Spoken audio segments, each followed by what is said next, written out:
புதிய பூமி நண்பர்கள் அனைவருக்கும் வணக்கம். நான் ராஜ்பாபு. அங்க எல்லாம் ரெடி ஆயிட்டாங்க. நீங்க எல்லாம் ரெடி ஆயிட்டீங்க இல்லைங்களா? எதுங்க? எதுக்கா? ஏங்க பதவி ஏத்துக்கிறதுக்குங்க? என்னப்பா சொல்றீங்க? நம்ம என்ன சொல்றது? நம்ம யார் சொல்றதுக்கு? பள்ளி இருக்கு இல்லைங்களா? அந்த பள்ளியே உத்தரவு கொடுத்து விட்டது. உத்தரவு வர வேண்டிய இடத்துல உத்தரவு வந்துச்சா? ஆமா, ஆளுநர் கிட்ட கொண்டு போயிட்டு கடிதத்தை கொடுத்து ஆட்சி அமைக்க வேண்டியது மட்டும் தான் பாக்கி. இப்பவே அட்வான்ஸ்டா மனுக்கெல்லாம் வச்சுன்னு வாசல்ல ஐயான்னு கதற ஆரம்பிச்சிட்டாங்க. மனுக்கெல்லாம் குவிய ஆரம்பித்து விட்டது. ஆனா பாருங்க, அந்த குவியும் மனுக்களில் ஒரு ட்விஸ்ட். அது என்ன மாதிரின்றதான் பாருங்க இந்த காணொலிக்குள்ள ஒட்டுமொத்தமா பார்க்க போறோம். பள்ளி கொடுத்த உத்தரவோடு. அதற்கு முன்பாக நண்பர்கள் யார் சப்ஸ்கிரைப் பண்ணாமல் இருக்கீங்களோ சப்ஸ்கிரைப் செய்து புதிய பூமிக்கு ஆதரவு தருமாறு கேட்டுக்கொண்டும், இந்த காணொலியை முழுமையாக பொறுமையாக பார்க்க வேண்டும் என்று அன்புடன் கேட்டுக்கொண்டும் இந்த காணொலிக்குள்ள போயிட்டு, மக்களுக்கு இருக்கும் பிரச்சனைகளை மனுக்கள் மூலமாக எழுதி கொடுப்பாங்க இல்லைங்களா முதல்வர்கிட்ட. ஆட்சி அதிகாரத்தில் அமர்ந்த முதல்வர்கிட்ட கொண்டு போயிட்டு கொடுக்கறதெல்லாம் பழசு. அது போன வாரம். இந்த வாரம் நீங்க என்னைய ஆட்சி கட்டில உட்கார வைக்கிறது? நாங்க ஓட்டு போட்டோம் இல்லைங்களா எங்க தளபதி விஜய்க்கு. அவர் சிஎம் ஆயிட்டாரு. இந்த நொடி முதல், எந்த நொடி முதல்? ஓட்டு போட்ட நொடி முதல்.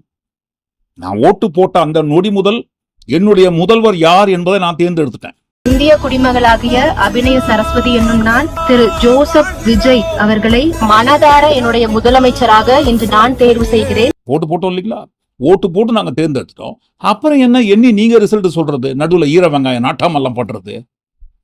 சிஎம் விஜய் தான் கன்ஃபார்ம் பண்ணிட்டோம். இப்பவே பாருங்க, மனுக்களை எழுதி யார்கிட்ட கொண்டு போயிட்டு கொடுக்குறோம்? முதல்வர்கிட்ட. எங்க முதல்வர்கிட்ட கொடுக்குறோம். வேலு நாயக்கர் ஐயா, நீங்க தான் எங்களை காப்பாற்றணும்னு நாயகன் திரைப்படத்துல போயிட்டு நிக்கிற மாதிரி தான் பாருங்க. பனையூர் வாசல்ல நின்று கொண்டு விஜயோட கார் வரும்போது, விஜய் கார் வெளியே வரும்போது மனுவும் கையுமா இருந்த அந்த கூட்டம் நீங்களே பாருங்களேன் என்ன பண்றாங்கன்னு.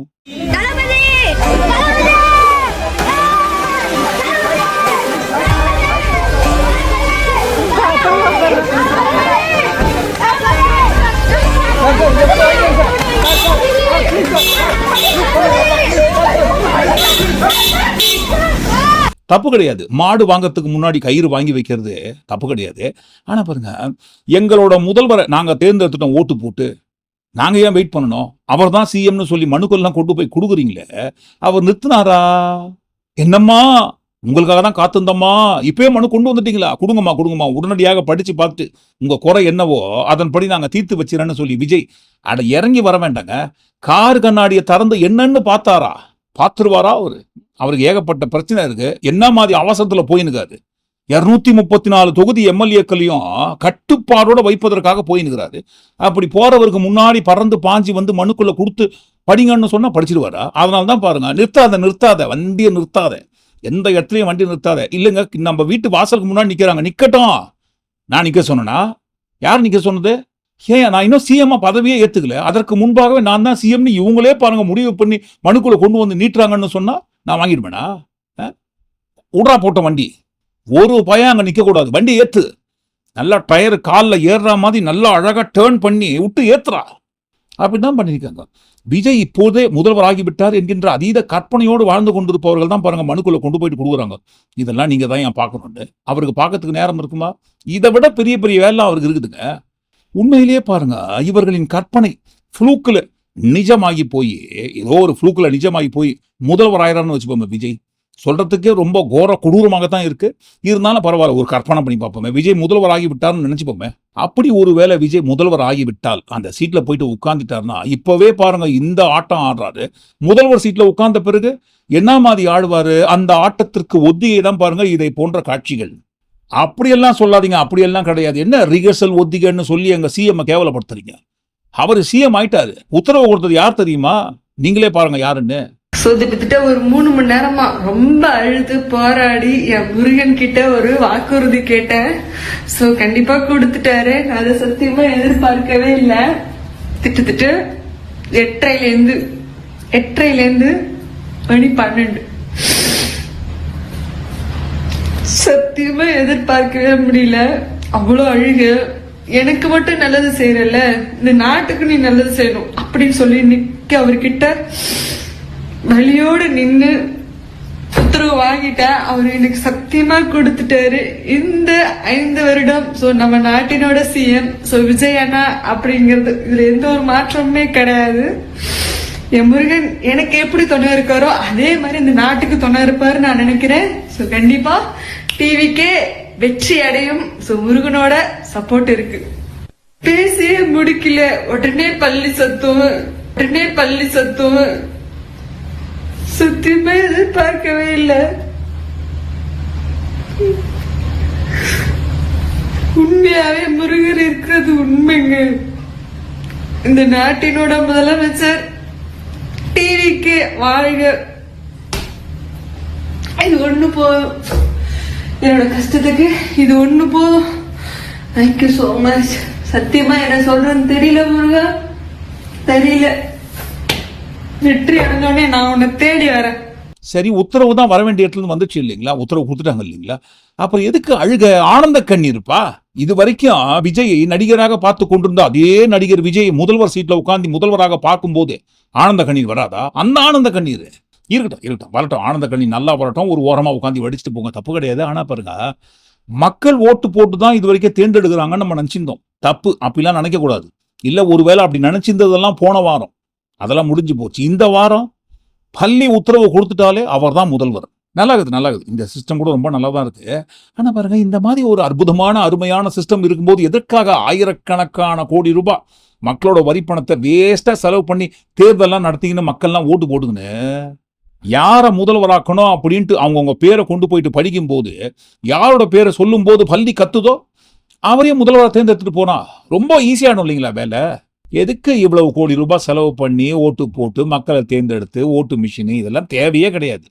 இனிமே பாருங்க, இந்த புது சிஸ்டத்தை கொண்டு வர பட்சத்துல தேர்தல் ஆணையத்துக்கே வேலை இல்லாம போயிடும். தேர்தல் ஆணையம் என்பதற்கு பதிலாக அந்த தேர்தல் ஆணையத்தை இழுத்து மூடிட்டு கௌரி தேர்ந்தெடுக்கும் ஆலயம். ஏன்னா பல்லின்னு சொல்ல மாட்டாங்க. ஏதாவது ஒரு நல்ல விஷயம் பேசிட்டு இருக்கும் போது டக்குன்னு பாருங்க, அது கத்துச்சுன்னா கௌரியே உத்தரவு கொடுத்துச்சுன்னு சொல்லுவாங்க. சோ அதனால பாருங்க, கௌரி தேர்ந்தெடுக்கும் ஆணையம். சோ இந்த பெயரில் ஒரு ஆணையம் ஒன்றை உருவாக்கி ஓட்டு போடுவதற்கு பதிலாக அவங்க பிடிச்ச முதல்வர் யாரோ அவங்க பேரை சொல்லும் போது, யார் பேரை சொல்லும் போது கத்துதோ அவங்கள முதல்வர் தேர்ந்தெடுத்துருவோம். சிம்பிளா முடிஞ்சிடும் இல்லைங்களா வேலை? பேசியே முடிக்கல, உடனே பள்ளி சத்தம். சத்தியமா எதிர்பார்க்கவே இல்லை. சரி இருக்கட்டுங்க. இப்ப பாருங்க, விஜய் தமிழ்நாட்டு முதல்வராக தேர்ந்தெடுக்க வேண்டிய அவசியம் என்னங்க? என்ன பாருங்க, யாருடைய நம்பிக்கைக்கும் எதிராக பேசக்கூடாது, நம்மளும் பேசுற பழக்கம் கிடையாது. இவங்க சொன்னாங்கன்றதுக்காக நம்ம சொல்றோங்க. இப்போ அனைவரை காட்டிலும் நமக்கெல்லாம் மேல இருக்கிற ஒரு பவர், அந்த பவருக்கு எல்லோரை பற்றியும் தெரியும். விஜயோட கேரக்டர் எப்பேற்பட்ட கேரக்டர் என்கின்ற உண்மை விஜயோட ரசிக ஜாம்பிஸ் கூட்டத்தை காட்டிலும் மேல இருந்து பார்த்துனுக்கிற அந்த சக்திக்கு நல்லாவே தெரியும். விஜய் இப்பேற்பட்டவர் தான், இப்பேற்பட்ட கேரக்டர் கொண்டவர் தான் என்று தெரிந்த பிறகும் கூட அவரை கொண்டு போயிட்டு முதல்வர் சீட்ல உட்கார வைக்கிறதுக்கு எதுக்காக உத்தரவு கொடுக்கணுமா? ஒருவேளை விஜயை கொண்டு போயிட்டு முதல்வர் சீட்ல உட்கார வைக்கிற பட்சத்துல முதல்வராக இருக்கிற அவர் என்ன மாதிரி நடந்து கொள்வார் என்பதற்கு உதாரணம் தான் மனுவை கையில வச்சு நிற்கும் போது கண்ணாடியை இறக்கி என்னன்னு கேட்காம கூட விட்டு ஏத்திட்டு போனார் பாத்தீங்களா வண்டிய. அதுவும் அந்த மனுவை கையில் வைத்துக் கொண்டு முன்னாடி வர்றது யாருங்க? விஜய் சொன்ன பெண்களுக்கு பாதுகாப்பு கொடுப்பதில் தான் அதிகப்படியான முன்னுரிமை, பிரிஃபரன்ஸ் கொடுப்போம்னு சொன்னார் இல்லைங்களா? அந்த பெண்கள் தான் பாருங்க மனுவை கொடுப்பதற்காக விஜய் காருக்கு முன்னாடி வந்து விடுறாங்க. ஆனா பாருங்க, விஜய் போ வேற வேலை இருந்தா பார்த்துட்டு போன்னு சொல்லி அவர் வேலையை பார்க்க போயிருக்காரு. இதே மாதிரிதான் இதற்கு முன்பாக விஜயோட கட்சியை சேர்ந்த அஜிதா என்பவர், தூத்துக்குடியை சேர்ந்தவங்க, இப்ப அவங்க அந்த கட்சியில கிடையாது. அந்த கட்சியிலிருந்து விலகி வந்து அந்த கட்சியோட உண்மையான முகம் என்ன என்று தெரிந்து கொண்டு திமுக கட்சியில போய் சேர்ந்துட்டாங்க. அந்த கட்சியில் இருக்கும்போது விஜயோட கார் வந்து இருக்கு. நியாயம் கேட்பதற்காக எனக்கு ஒரு நியாயத்தை சொல்லுங்க அப்படின்னு சொல்லி அந்த காருக்கு முன்னாடி போய் நிக்கிறாங்க. காரை வழிமறிக்கிறாங்க. என்ன ஏதுன்னு கேட்பாரா? கேட்க மாட்டேனே. ஏன் கேட்கணும்? எதுக்கு கேட்கணும்? யார் நீ? நம்ம கட்சியை சேர்ந்தவங்க தாங்க, பார்த்ததே இல்லைன்ற நீ என்னப்பா நிறுத்துற வண்டியை மேலே ஏத்து மேல. எவ்வளவு தைரியம் இருந்தா பனையூர் பண்ணையார் என் காரை வழிமறிப்பாங்க? அப்படியே ஆளாளுக்கு வழிமறிச்சிருந்தா என் நிலைமை என்ன வருது? உட்ரா போட்டோம். இவர் தான் பாருங்க தமிழ்நாட்டில் இருக்கிற அனைத்து பெண்களுக்கும் பாதுகாப்பு கொடுத்து கிழிக்க போறாராம். அது மட்டும் கிடையாது, சமையல் கட்டில இருந்தாங்க பெண்கள்லாம். எப்பப்பா 50-60 ஆண்டுகளுக்கு முன்பாகவா? என்னப்பா இது இப்போன்னு சொல்றான். 50-60 வருஷம் பின்னாடி டைம் டிராவல் பண்ணி போறீங்க நீங்க. இப்போ விஜய் கட்சி தொடங்குவதற்கு 2 வருஷத்துக்கு முன்னாடி எல்லாம் கூட பாருங்க, தமிழ்நாடு முழுக்க இருக்கிற அனைத்து பெண்களும் சமையல் கட்டில இருந்தாங்க. சமையல் கட்டிலேயே அடிமைப்பட்டு கிடந்த அந்த பெண்களுக்கு சுதந்திரம் கொடுத்து அடிமை சங்கிலியை உடைத்தெறிந்து அவர்கள் வெளியில் வருவதற்கு காரணமாக இருந்தது யாருன்னா அது விஜய் தான். தமிழ்நாட்டை காப்பாற்றக்கூடிய சக்தி 2 பேர்கிட்ட தான் உண்டு. ஒன்னு ஆறுபடை முருகன், இன்னொன்னு தளபதி. இப்ப 2 நாங்க இத்தனை வருஷம் ஏமாந்து போயிட்டோம், எங்க அம்மா ஏமாந்துடாத, அதை எப்படியோ போயிட்டாங்க. ஆனா இனிமேல் நாங்க விட மாட்டோம். கொஞ்சம் கூட மனசாட்சியே இல்லாத பெண்களை ஒரு துச்சமா நினைச்சு இப்படி பண்ணிட்டு இருந்த ஒரு சமூகத்தை மாத்தி அமைக்கிறதுக்காக எங்க தளபதி பெரியாரின் கொள்கையை முன்வச்சு சமையல் கட்டுக்குள்ளார மட்டுமே இருக்கிற பெண்கள் வந்து வெளிவரணும்னு சொல்லி நானே அங்கிருந்து இவ்வளவு தூரம் வந்திருக்கேன். இது யாரால? தளபதியால. இப்ப புரியுதுங்களா விஜய் தமிழ்நாட்டுக்கு முதல்வராக எதற்கு தேவைப்படுகிறார் என்று? பெண்கள்லாம் அடிமைப்பட்டு கிடக்கிறார்கள்.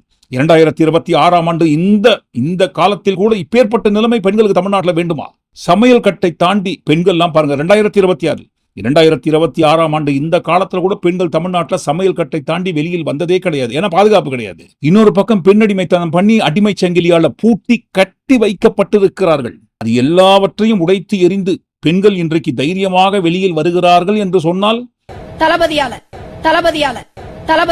டெலிபோன் வயர் அருந்து ஒரு வாரம் ஆச்சுன்னு சொல்லுவாங்க இல்லைங்களா? அந்த மாதிரி தான் பாருங்க, நீங்க விடுற ரீல்லாம் அருந்து ரொம்ப நாள் ஆச்சுமா. என்னதான் மாஸ் சைக்காலஜியை உருவாக்குவதற்காக செட்டப் பண்ணி கொஞ்சமா கேமராவுக்கு முன்னாடி பேசுங்கன்னு சொன்னா இவ்வளவா பேசுவீங்கம்மா? அடுத்த கட்சியோட வைத்தச்சில பாதி கொட்டிக்கங்கன்னு சொல்லி கொடுத்தா நீங்க வாரி கொட்டிக்கிறீங்களேம்மா நியாயத்துக்கு. சும்மா ஊர்கா கணக்கா இயற்கையா நேச்சுரலா நீங்களே பேசுற மாதிரி தளபதியை குறித்து பெருமையா பேசுங்கன்னு சொல்லி கொடுத்தா, ஆனா தயிர் சாதத்தை பிசைற மாதிரிலாம் நீங்க பிசையறீங்க. கொடுத்த காசுக்கு மேல கூவுறாங்களேன்னு வடிவேலு சொல்ற காமெடி டைலாக் தான் ஞாபகத்துக்கு வருது. என்னதான் ஆர்டிபிஷியலா ஒரு மாஸ் சைக்காலஜியை உருவாக்குவதற்காக செட்டப் பண்ணி கேமராவுக்கு முன்னாடி நின்னு பேச வச்சா இப்படியாமா பேசுவீங்க? கொஞ்சம் கூட மனசாட்சியே இல்லாத பெண்களை ஒரு துச்சமா நினைச்சு இப்படி பண்ணிட்டு இருந்த ஒரு சமூகத்தை மாத்தி அமைக்கிறதுக்காக எங்க தளபதி பெரியாரின் கொள்கையை முன்வச்சு இதை இட்லின்னு சொன்னா சட்னி கூட நம்பாத வகையான ஒரு ஸ்டேட்மெண்ட்டை கொடுக்குறீங்களே வேமா சூசோ இல்லாம, அது எப்படிமா இந்த கூட்டத்தால மட்டும் முடியுது? எப்படி முடியுதுன்னா, நீங்க சொல்றீங்க அந்த கூட்டத்தை பார்த்து தற்குறி, நான் சொல்றேன் இந்த கூட்டம் ஒரு ஆச்சரிய குறி, இது அதிசய குறி, இது அபார குறி, இது அற்புத குறி. நிறுத்துங்கப்பா, எங்கேயோ கேட்ட மாதிரி இருக்குதே. ஞாபகம் வந்துச்சு. இந்த புலின்ற ஒரு திரைப்படம் விஜய் வந்தது இல்லைங்களா? அந்த சமயத்துல அந்த படத்தோட விழாவில் மேல ஏறி டிஆர் அவர்கள் பேசினார் இல்லைங்களா, புலின்னு. ஆனா பாருங்க, அந்த புலியா இருந்த வரைக்கும், புலியா நடிச்ச அந்த புலி படத்தை பொறுத்த வரைக்கும் போன வாரம் இப்படி போட்டாக்கா இது பிளஸ் குறி, அதே இப்படி போட்டா அது பெருக்கல் குறி, இப்படி போட்டா அது கழித்தல் குறி, அப்படி ஒரு பிராக்கெட்டை போட்டா அது ஒரு வகுத்தல் குறி, ஒண்ணு இல்ல ஒரு கொக்கி போட்டு அப்படி நிறுத்தினா அது கேள்விக்குறி, ஒரு கோடை போட்டு கீழே ஒரு புள்ளியை வச்சா அது ஆச்சரிய குறி. இப்படி வாழ்க்கையில் இருக்குது பல குறி. இதுல சிலரை பார்த்து சில சொல்லலாம் தற்குறி, மெர்க்குரி அப்படின்னு. அவங்களுக்கு இருக்கிறது என்ன? ஒரே குறி, ஓட்டு வாங்குங்கிறதான் குறி. கூட இருக்கிறவனுக்கு பறிப்பாங்க குழி. நீ அந்த குறி இந்த குறின்னு எந்த குறி போட்டாலும் மே மாசம் 4ஆம் தேதி இந்த நாளை குறி, அன்னைக்குதான் தேர்தல் முடிவு. கண்டிப்பா மே 4ஆம் தேதி நீங்க மட்டும் கிடையாது, எல்லாருமே ஒட்டுமொத்தமா அந்த நாளுக்காக மரண வெயிட்டிங். நாளைக்கு ஒரு நாள் தான் பாக்கி இருக்கு. நாளை மறுநாள் விடிந்து சூரியன் உதயமாகும் போது, மறுபடியும் சொல்றோம், மேலகிற சூரியனை குறித்து சொல்றோம், நாளை மறுதினம் சூரியன் உதயமாகும் போது ஆடுன்னு ஆட்டம் ஆடிக்கொண்டிருந்த யாருடைய ஆட்டம் அஸ்தமனம் ஆக போகிறது என்று நாளை மறுதினம் மாலை சுத்தமா கீஞ்சிரும். மே 4ஆம் தேதி கிழிய போறதுக்கு ஒத்திகை தான் பாருங்க இப்பவே நம்ம டிஆர் அவர்கள் தலைமையில் நடைபெற்றிருக்கு. புலி படத்துல புலி டயலாக் பேசின அந்த புலி படம் என்ன கெதியாச்சுன்னு எல்லாருக்குமே தெரியும். அதை தொடர்ந்து அடுத்த பாகமாக தற்குறிகளை குறித்து அடுக்குமொழியில பேசியிருக்காரு. இப்பவே தெரிஞ்சுக்க வேண்டாமா முடிவா? யாருக்கு முடிவு? யாருக்கு கட்ட போறீங்க முடிவை? ஏங்க, இதற்கு முன்பாக தேர்தல் நடந்தப்போ ஓட்டு போட்டு வரும்போதெல்லாம் மிக்சடா ரிப்போர்ட் கொடுப்பாங்க. இந்த கட்சிக்கு ஓட்டு போட்டேன், அந்த கட்சிக்கு ஓட்டு போட்டேன், நிறைய கட்சிகளின் பெயரை குறிப்பிட்டு ஆளாளுக்கு சொல்லுவாங்க. இப்ப அப்படி கிடையாதுங்க. யாருக்கிட்ட ஓட்டு போட்டு வெளியே வரவங்க கிட்ட யார்கிட்ட கேட்டாலும் ஒரே ஒரு கட்சி பேர் தான் சொல்றாங்க, டிவிக்கே. நீங்க யாருக்குப்பா ஓட்டு போட்டீங்க? டிவிக்கே ஓட்டு போட்டேன். நீங்க யாருக்குப்பா ஓட்டு போட்டீங்க? டிவிக்கே ஓட்டு போட்டேன். நீங்க யாருக்கு ஐயா ஓட்டு போட்டீங்க? டிவிக்கே தான்ப்பா ஓட்டு போட்டேன். ஓட்டு யாருக்கு போட்ட? புள்ள விஜய்க்கு போடணும்பா. புள்ள மூஞ்சி சோற கிடக்குதுப்பா. அது என்னப்பா புள்ள ஜெயிக்கும்னு தான்பா தெம்பாக்குறோம். அந்த புள்ள மூஞ்சி சோர்ந்து போகுது பாரு, பாக்க புடியலப்பா. விஜய்க்கு போடவே பண்ண மாட்டியா? போறம்பா. விஜய்க்கு போடவே பண்ண மாட்டியா? போறம்பா. டிவிக்கே டிவிக்கே கட்சி பெயரை தாண்டி எந்த கட்சி பெயரை சொல்லி இந்த கட்சிக்கு ஓட்டு போட்டோம்னு சொல்லவே இல்லை. எல்லாருமே டிவிக்கு தான் ஓட்டு போட்டோம்னு ஊருக்குள்ள ஒட்டினுக்காங்க இல்லைங்களா? இவங்க உருட்டுக்கு சமூக வலைதளங்கள்ல ஒரு காமெடியான வீடியோ ஒண்ணு பரவலாக பரவி கொண்டிருக்கிறது. மனசாட்சி பிரகாரமா சொல்லு. ஜாலியாக நம்ம பெரியமா ஜாலியாக ஸ்பான்டினியஸா பேசி எதுவும் பயிட. யாருக்கு ஓட்டு போட்ட? திமுக விட சூப்பர். கமுக்கமா சொல்றீங்க. பானஜி. அதான் ஒண்ணுதான், எல்லாம் ஒண்ணுதான். ஆமா. Super super super. திமுக நல்ல கட்சி தான். சூரியன் வெயில் மண்டியால ஒரே அடி அடிப்பான் போட்டு தையல். ஆனா பெரியமா எனக்கு மனசு வராது. வெயில் நம்மளுக்கு முக்கியம் தான். எப்படி முக்கியமா அது மாதிரி சூரியன் நம்மளுக்கு முக்கியம். அது ஒன்றும் பிரச்சனை இல்லை. நம்ம கருணாநிதி தாத்தா, நம்ம ஷாலினாயா, நம்ம உதயண்ணா, நம்ம அன்பில் கொய்யா மகேஷ் அண்ணா, அது ஒன்றும் பிரச்சனை இல்லை. நம்ம எல்லாம் ஒன்று தான். ஆனா இது வரைக்கும் ஸ்டாலின் வீட்டுக்கு வந்து உனக்கு ஒரு வெத்தலை பார்க்காது வாங்கி கொடுத்து, என்ன சாந்தா எப்படி இருக்கிறா, எப்படி போயிட்டு இருக்கு லைஃப், எப்படி போயிட்டு இருக்கு, என்ன பண்ணிட்டு இருக்க, அந்த ஏதாவது இல்லை கையில ஒரு 200 ரூபாய் வச்சுக்க, அந்த மாதிரி என்ன பண்ணிருக்காரா? அவர் எப்படி நாங்க வருவாரு? வரணும். நீ தான் உயிரை கொடுக்குறிய. அங்க இருந்தா 1200 ரூபாய் போடுறாரா? ஏடி உங்க அக்கௌண்ட்ல ஜிபேவா? என்ன 1200 என்னது? ஓஏபி. ஓஏபி. சரி சரி. அதே விஜய் நாங்க நீ ஓட்டு போட்டிருந்தனா வாரம் வாரம் 3000 ரூபாய் தெரியுமா? 3000 ரூபாயா? ஆமா. அப்ப அவர்கிட்ட போட்டேன். ஏன்னா இந்த வீடியோ இப்போ காட்டுவாங்க தான், உண்மை சொல்ல தானே போட்டா. என்ன சாவடிச்சு போறது பயமா இருக்கு. இப்போ பச்சுந்தி நீ எனக்கு பெரியமா இல்ல, பச்சுந்திக்கு பெரியமா. ஏன்டி இது மாரி புழுவுறன்ட்டு தலையில குத்துட்டு போ சூரியன். இந்த மாரி துரோகம் பண்ணது டிஎம்கேன்றது வந்து சாதாரண கட்சி கிடையாது. டிஎம்கே ஒண்ணுமே பண்ண முடியாது. சும்மா சாதாரணமான நினைக்கூடாது. 75 வருஷம் எங்க கலைஞர் தத்தா, எங்க ஸ்டாலின், நாங்க எங்க டிஎம்கே. நாங்க எங்க தங்கச்சி பேர் பிடி ஆபீஸ்லயே இருக்குதா, எச்சி மாரியம்மா. பிடி ஆபீஸா? சரி போ, தேவையில்ல. யாரை கேட்டாலும் டிவிக்கு தான் ஓட்டு போட்டோம்னு சொல்றாங்க இல்லைங்களா? இந்த டிவிக்கு தான் ஓட்டு போட்டோம்னு சொல்றதுக்கு இல்ல, சொல்ல வைப்பதற்கு பின்னாடி இதுதான் இருக்கு. யாருக்கிட்ட கேட்டாலும் டிவிக்கு தான் ஓட்டு போட்டோம்னு சொல்றாங்க. எல்லார் கதையும் காலி, எல்லார் கதையும் கோவிந்தா. இனிமே தமிழ்நாட்டுல எந்த கட்சியும் இருக்கவே முடியாது. அதுவும் பாருங்க, இனிமே விஜயை எதிர்க்கணும்னு சொன்னா ஒரே ஒரு கட்சியால முடியாது. அது திமுக கட்சியாலையும் முடியாது, அதிமுக கட்சியாலையும் முடியாது. 2 பேரும் சேர்ந்து எதிர்க்கக்கூடிய அளவிலான அசுர சக்தியாக வளர்ந்திருக்காராம். தேர்தலுக்கு பிந்தைய கருத்து கணிப்பு, அதுவும் பாருங்க, especially axis My India Today கொடுத்த ரிப்போர்ட், விஜய் என்கின்ற வளர்ந்து நிற்கிற இந்த அசுர சக்தி மூலமாக தமிழ்நாட்டில் உருவாக போகும் ஹங் அசம்பிளி, தொங்கு சட்டமன்றம் உருவாகும். இந்த தொங்கு சட்டமன்றம் உருவாவதற்கு காரணமாக இருக்கிற சக்தி, அசுர சக்தி விஜய். அப்படி தொங்கு சட்டமன்றம் உருவானாலும் அங்கேயும் பாருங்க நிக்குது ஒரு ட்விஸ்ட். முதல் சக்தியாக திமுகவோ அல்லது 2வது சக்தியாக அதிமுகவோ, 3வது இடத்துல இருக்கிற 3வது சக்தியாக டிவிகேவோ கிடையாது. சுமார் 100 சீட்டுக்கு மேல விஜய் மட்டுமே வாங்குவாரு. மிச்சம் மீதி இருக்கிற இந்த 134 தொகுதி எல்லாம் பாதி திமுகவும் அதிமுகவும் வாங்குவாங்க. அப்ப இந்த இடத்துல தொங்கு சட்டமன்றம் உருவாகும். அப்படி தொங்கு சட்டமன்றம் உருவாகும் போது திமுக விஜய் கூட போகுமா, அதிமுக விஜய் கூட போகுமா? போக வேண்டாமே, நம்ம 2 பேரும் போக வேண்டாமே. நம்ம 2 பேரும் சேர்ந்து விஜயை எதிர்த்து திமுகவும் அதிமுகவும் இணைந்து சட்டமன்றத்தில் ஆட்சி அமைக்க போறாங்கன்னு வேமா சூசோ இல்லாம அதை சீரியஸா எடுத்து டிபேட் பண்ணுகிறாங்க. ஆக்சிஸ் மை இந்தியா டுடே கொடுத்த இந்த தேர்தலுக்கு பிந்தைய கருத்து கணிப்பின்படி ஒண்ணு விஜய் சிஎம் ஆயிட்டாரு, அப்படி இல்லைன்னா தமிழ்நாட்டில் தொங்கு சட்டமன்றம் உருவாக்குவதற்கு மிகப்பெரிய அசுர சக்தியாக வளர்ந்து நிற்கிறாரு விஜய். ஓஹோ, அப்படிங்களா? அவ்வளவு பெரிய அசுர சக்தியா விஜய் வளர்ந்துட்டாரா? என்ன வளர்ந்துட்டாரா? ஏங்க, ஓட்டு பூத்துல இருக்கிறவங்க எல்லாருமே, பூத்துக்கு வரவங்க எல்லாருமே இந்த விசில் பட்டனை அமுக்கி ஒரு 32 அடி ஆழத்துக்கு விசில் பட்டன் உள்ள போயிடுச்சு மிஷின்குள்ள இருந்து. ஏன்பா 32 அடி? ஆமா, மிஷின்ல 32 அடி பள்ளம் விழுந்து விசில் பட்டன் அமுக்கி ஆமாங்க, வரவங்க எல்லாருமே விசில் பட்டனுக்கே ஓட்டு போடுவோன்னு அடம்பிடிச்சா எப்படிங்க? 32 அடி பள்ளம் விழாம வேற என்ன விழாம்? ஆனா போற போக்க பார்த்தா வீட்டுக்கு 3 ஓட்டு 4 ஓட்டு இருந்துருக்கு. நீங்க எங்க வேணா விசாரிச்சு பாருங்க, யாருக்கு போட்டீங்கன்னா எல்லாம் விசில்றாங்க. பல இடங்களில், நான் சொல்றது அக்ராஸ் த தமிழ்நாடு, பல்வேறு இடங்களில் பல்வேறு பூத்துகள்ல விசில் சின்னமே வந்து என்னது, அந்த பட்டனே வந்து கீழே போயிடுச்சு. அந்த அளவுக்கு வரவெல்லாம் விசில். அவங்க சொல்ல, சார் வரவன் எல்லாமே விசிலா அமுக்கினா அப்புறம் அந்த பட்டன் என்ன சார் ஆகும் அப்படின்ற மாதிரி அந்த அளவுக்கு விசில் பட்டன் டேமேஜ் ஆகிற அளவுக்கு ஓட்டு போட்டிருக்காங்க. பாருங்க, எல்லாருமே வரவங்க எல்லாருமே விசில் பட்டன் தான் போடுவான் அடம் பிடிச்சி விசில் பட்டனுக்கே அழுத்திந்தா 32 அடி பள்ளம் மிஷின்ல விழாம வேற என்ன விழும்? ஆனா பாருங்க, அப்படியும் விழவே இல்லை. 32 அடி பள்ளம் விழுந்தாலும் அந்த பள்ளத்துக்குள்ள குதிச்சு விசில் பட்டன் அமுக்கிட்டு மேல வராங்கன்னா பாத்துக்கோங்க. ஏன் அப்படின்னா மாற்றம் தேவைங்க தமிழ்நாட்டுக்கு. 32 அடி பள்ளம் ஓட்டு மிஷின்ல விழுற அளவுக்கு அழுத்துறாங்கன்னா அப்ப எவ்வளவு பெரிய மாற்றத்தை மக்கள் எதிர்பார்த்துக்கிறாங்க. மாற்றம் வேணும். எதுக்கு மாற்றம் வேணும் தெரியாதுப்பா. தமிழ்நாட்டில் எதுக்கு மாற்றம் வேணும்னு இதற்கு முன்பாக உருவான கட்சிகள் யாரா சொன்னாங்களா? சொல்லல. இப்ப மட்டும் நீங்க கேட்டா நாங்க சொல்லுவோமா? மாற்றம் வேணும். நாங்க நிறைய பேர்ட்ட கேட்டு வந்துட்டு இருக்கிறோம். எல்லாரும் டிஎம்கேன்றாங்க. சொல்றவங்க சொல்லிட்டு போறாங்க. அதை பத்தி எனக்கு கவலை கிடையாது. டிவிக்கே தான் ஜெயிக்கும் இந்த வேட்டி. ஏன்னா மாற்றம் வரணும். எப்ப பாரு ஒரே இதுலயே குண்டு செட்லயே குதிரை ஓட்டிட்டு இருக்க முடியாது. ஒரு வேட்டி மாற்றம் வந்தாதான் நமக்கு தெரியும் எப்படி இருக்கும். 50-60 வருஷமா 2 கட்சி மட்டுமே இருக்குது. சோ அதனால பாருங்க, அந்த 2 கட்சியிடம் இருந்து மாற்றம் எங்களுக்கு வேணும். எதுக்காக மாற்றம் வேணும் சொல்ல தெரியாது.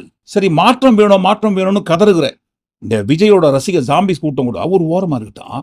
மாற்றத்தை கொடுக்கறதுக்காக நான் வந்திருக்கேன், தமிழ்நாட்டில் இருக்கிற 2 பழம்பெரும் கட்சிகளுக்கு மாற்றாக நான் வந்திருக்கேன்னு சொல்ற விஜய் கிட்ட என்ன மாற்றம் இருக்கு? என்ன மாற்றத்தை உருவாக்குவதற்கான வழியை காட்டியிருக்காருங்க. என்ன காட்டல? என்னங்க காட்டல? தமிழ்நாடு என்பது அறிவார்ந்த சமூகம்னு நினைச்சுனுக்கிறீங்க. யார் சொன்னா? அப்படிலாம் கிடையவே கிடையாது. நாங்க அறிவார்ந்த சமூகமா? எங்க ஆடு மாடுகளை எங்களை பார்த்து சிரிக்கக்கூடிய அளவுக்கு உண்டான கூட்டங்க நாங்க. இதற்கு முன்பாக இவ்வளவு கேவலமாக நடந்து கொண்ட அரசியல் கட்சி கூட்டத்தை எங்கேயாவது பார்த்துருப்பீங்களா? பார்த்துருக்கவே மாட்டீங்க, பார்க்கவும் கூடாது. நாங்க தான் அந்த கூட்டத்துக்கு சொந்தமானவர்கள். இதுவே ஒரு பெரிய மாற்றம் இல்லைங்களா? என்ன மாற்றத்தை உருவாக்கிட்டான்னு விஜய் அசால்ட்டா கேட்குறீங்க. இவ்வளவு பெரிய மாற்றத்தை உருவாக்கியிருக்காருங்க. அறிவார்ந்த சமூகம் என்று நினைத்துக் கொண்டிருந்த இந்த அறிவார்ந்த சமூகத்துக்கு இடையில் இவ்வளவு கூட்டம் வாழ்ந்து கொண்டிருக்கிறது என்கின்ற அடையாளத்தை காட்டிய மிகப்பெரிய மாற்றவாதி இல்லையா விஜய்? தமிழ்நாட்டில் இருக்கிற மற்ற கட்சிகளுக்கெல்லாம் கொள்கை இருக்கும், லட்சியம் இருக்கும், அறிவார்ந்த பாதையை நோக்கி கொண்டு செல்வார்கள். அதெல்லாம் எதுக்கு? இதெல்லாம் தேவையே கிடையாது. எப்பா பிளாக்ல டிக்கெட்டை வித்து பொழைக்கிறவன்ப்பா நானு. என்கிட்ட நீங்க என்ன கொள்கையை எதிர்பார்ப்பீங்க? என்ன லட்சியத்தை எதிர்பார்ப்பீங்க? டிக்கெட்டு வாங்கி பார்க்குற கூட்டம் எப்படி பார்ப்பாங்களோ அந்த மாதிரி அந்த டிக்கெட்டு வாங்கி சினிமா தியேட்டருக்குள்ள போயிட்டு பார்க்குற அந்த ஹீரோவே நான் முன்னாடி வந்து நிற்கிறேன்னு சொல்லும் போது இப்படிதான் பறந்து பாஞ்சி வருவாங்க என்னை பார்ப்பதற்காக. இது பெரிய மாற்றம் இல்லையா? இந்த மாற்றத்தை உருவாக்குற நான் பெரிய மாற்றவாதி இல்லையா? கண்டிப்பா. எப்பேற்பட்ட மாற்றவாதி! அதனாலதான் பாருங்க, மிஷின்ல 32 அடி பள்ளம் விழுற அளவுக்கு ஓட்டு மிஷின்ல விசில் பட்டனை அழுத்தி அழுத்தி அழுத்தி அழுத்தி ஓட்டு போட்டதன் விளைவு 234 தொகுதியிலையும் விஜய் தான் ஜெயிச்சு சிஎம் ஆக போறாரு. அதற்கு முன்னோடியாகத்தான் 234 வேட்பாளர்கள். அதுல ஒரு தொகுதி எடப்பாடி தொகுதியில் அவங்க நிக்கல, ஃபார்ம் ரிஜெக்ட் ஆயிடுச்சு. ஒரு தொகுதியை மைனஸ் பண்ணது போக மீதி இருக்கிற 233 வேட்பாளர்களை பனையூருக்கு வரவழைத்து எச்சரிக்கை கொடுக்கிறேன் என்னவென்று, யாரும் விலை போகக்கூடாது. நான் வெயிட் பண்ணிட்டு இருப்பேன் பனையூர்ல. நீங்க ஜெயிச்ச கையோடு சர்டிபிகேட்டை வாங்கிட்டு பனையூர்ல வந்து என்ன பார்க்கணும். தப்பு கிடையாது. ஜெயிச்ச கையோட சர்டிபிகேட்டை வாங்கிட்டு என்ன பனையூர்ல வந்து பாருங்க வெயிட் பண்ணுவேன்னு சொல்றது தப்பு கிடையாது. ஆனா பாருங்க, எதுக்கு இந்த சிரமம்லாம்? பாருங்க, சர்டிபிகேட்டை வாங்கிட்டு உங்களை பனையூருக்கு வந்து பார்க்குற நேரம் வரைக்கும் எதுக்கு வெயிட் பண்றீங்க? இப்பதான் லைவா தெரிய போகுது இல்லைங்களா? எவ்வளவு ஓட்டு விழுந்திருக்கு, யார் யாருக்கு போட்டிருக்காங்கன்னு என்ன போறாங்க இல்லைங்களா? அப்படி எண்ணினே இருக்கும்போது ரிசல்ட் தெரிஞ்சிருப்பேன். நீங்க தான் ஓட்டு மொத்தமா ஜெயிச்சிங்கன்னு சொல்லும் போது வேட்பாளரை வெளியே விடாதீங்க. அங்க கவுண்டிங் ஸ்டார்ட் பண்றதுக்கு முன்னாடியே 233 தூண்ல பனையூர்ல பாருங்க 233 தூண் ரெடி பண்ணி அந்த 233 தூண்லயும் வேட்பாளர்களை கட்டி போட்டுருங்க. வாக்கு எண்ணிக்கை நடந்து கொண்டிருக்கும் போது எந்த தொகுதி வேட்பாளர் ஜெயிக்கிறாங்களோ, டிவி கட்சியோட வேட்பாளர் ஜெயிக்கிறாங்களோ அவங்க எல்லாம் கட்டி போட்டே வைங்க. எந்த தொகுதியோட வேட்பாளர்லாம் புட்டுகிறாரோ, தோல்வியில புட்டுகிறாரோ, தோத்துறாரோ அவங்க எல்லாம் அவுத்து விட்டுருங்க, வீட்டுக்கு ஓடி போட்டோம். ஸோ எவ்வளவு தொகுதி வேட்பாளர்கள் ஜெயிக்கிறாங்களோ அவங்கள கட்டி போட்டு வச்சு சர்டிபிகேட்டை வாங்கும்போது நீங்களே ஒரு ஸ்பெஷல் பஸ் ரெடி பண்ணி அவங்கெல்லாம் தூக்கி அந்த பஸ்ஸுக்குள்ள போட்டு நேராக போயிட்டு சர்டிபிகேட்டை வாங்கிட்டு கவர்னர் மாளிகைக்கு போயிடுங்க. ஏன்னா எதுக்கு அவங்கள வெளியே அமிச்சு கவுண்டிங் நடக்கிற வரைக்கும் வெயிட் பண்ணி பனையூர்ல டென்ஷனாக நின்றுக்கிட்டு சர்டிபிகேட்டை வாங்குற வரைக்கும் வெயிட் பண்ணணும். தேவையே கிடையாது. கவுண்டிங் நடைபெறும் இடத்துக்கு அவங்கள அனுப்பாதீங்க. பனையூர்ல இப்பவே 233 தூண்களை உருவாக்கி அந்த 233 தூண்களில் வேட்பாளரை கட்டி போட்டு வச்சிருங்க. ரிசல்ட் வந்ததுக்கு அப்புறம் யார் அவுத்து விடணுமோ அவுத்து விட்டுருங்க, தப்பே கிடையாது. இதை பார்க்கும்போது புதுப்பேட்டை படத்துல நம்ம சும்மா விளையாட்டுக்கு சொன்னா அவன் சீரியஸா தாங்க கேட்கறான் சீட்டுன்னு சொல்ற டயலாக் தான் ஞாபகத்துக்கு வருது. விஜயோட ரசிகர் ஜாம்பிஸ் கூட்டம் தான் விஜய் சிஎம் ஆகிவிட்டார் என்கின்ற கற்பனையோடு கனவு கோட்டையில் மிதந்து கொண்டிருக்கிறார்கள், பதவியேற்க வான்னு துடித்துக் கொண்டிருக்கிறார்கள் என்று பார்த்தால் விஜயே பாருங்க இப்பவே அவர் தான் சிஎம்னு அவரே டிக்ளேர் பண்ணிக்கிறாரு. ஏன் அவ்வளவு கான்பிடென்ட்? விசில் பட்டன்ல அமிக்கி 32 அடி ஆழம் பள்ளம் விழுந்த கான்பிடென்ட்டுங்க சார். வரவன் எல்லாமே விசிலா அமுக்குனா அப்புறம் அந்த பட்டன் என்ன சார் ஆகும்? இதை குறித்து தான் சொன்னோம். மே 4ஆம் தேதி விஜய் மட்டும் கிடையாது, ஒட்டுமொத்தமாகவே அந்த நாளுக்காக அனைவரும் மரண வெயிட்டிங் என்று. நீங்க என்ன நினைக்கிறீங்க? ஒட்டுமொத்தமா எல்லாத்தையும் கூட்டி கழிச்சு இந்த காணொலிக்குள்ள வந்த எல்லா உத்தரவு கொடுத்த உத்தரவை குறித்தும், இந்த மிஷின்ல விழுந்த பள்ளத்தை குறித்தும், விஜய் கொடுத்த இந்த எச்சரிக்கையை குறித்தும், மே 4ஆம் தேதி ரிசல்ட் எப்படி இருக்கும் என்பதை குறித்தும் நீங்களே ஒட்டுமொத்தமாக கூட்டி கழிச்சு உங்கள் கருத்துக்களை கண்டிப்பாக பதிவு பண்ணலாம். மீண்டும் நாளை காணொலியில் நான் சந்திப்போம். நன்றி, வணக்கம்.